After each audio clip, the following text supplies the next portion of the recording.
Welcome aboard the illustrious USS False Equivalence. You appear to be the only passenger today. Oh well. Now this hilarious comment is on a previous video about the numerous accounts that Donald Trump regularly shits his pants. Something that, need I remind you, has been claimed by people in his orbit and in the crew of The Apprentice for well over 3 years.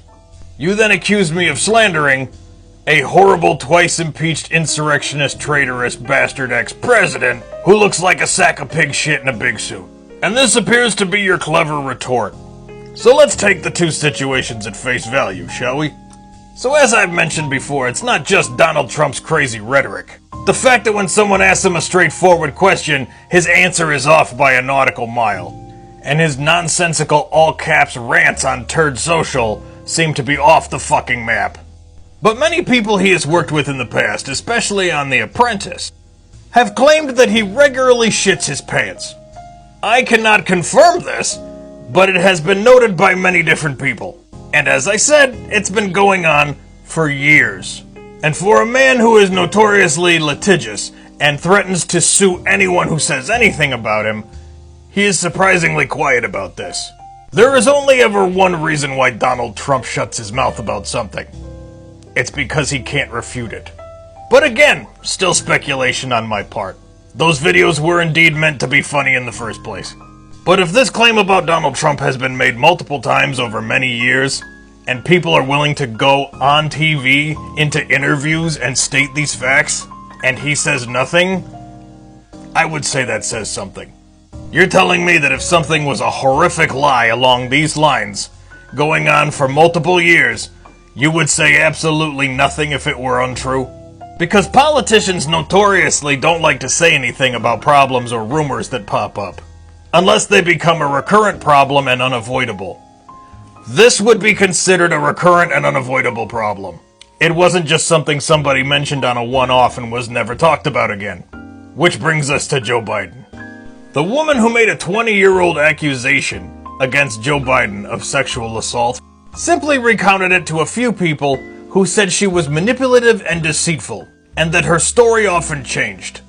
While it is important to take all claims of assault seriously, after her claims were looked into by several people, of which she presented no evidence and just conflicting claims, it was quickly discovered to be a nothing burger the size of Donald Trump. So let's say 215 pounds, right? Looking out the port side window, we can see a cute little family of ducks, and maybe a heron. But after making this claim that appeared to have no evidence behind it and was entirely based on hearsay, instead of pleading her case in court or bringing forth some kind of evidence or witnesses, she defected to Russia. Now maybe I'm crazy and I've spent too many years at sea, but if you make a single 20-year-old claim of sexual assault against somebody with no evidence, and your next step after that is to defect to our biggest enemy nation, that ranks about a 13 on my weird shit-o-meter. And to answer your original question aboard the USS False Equivalence, no, he did not sue his accuser, because he didn't need to. An apparently unfounded claim was made. He ignored it, as most politicians would. She presented no evidence and a conflicting story, and then decided to defect to an enemy nation. You don't really have to do much else after that point. The problem takes care of itself. You might have had a decent comparison to Donald Trump if she had not defected to an enemy nation.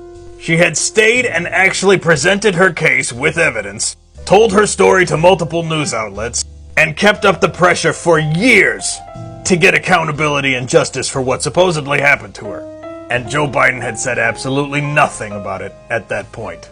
Because not addressing long-standing and credible allegations does look very damning. And we know this because after Donald Trump lost his case against E. Jean Carroll for defamation, the judge clarified that yes, indeed, he is a rapist. That's what happens when credible allegations with evidence meet the burden of proof.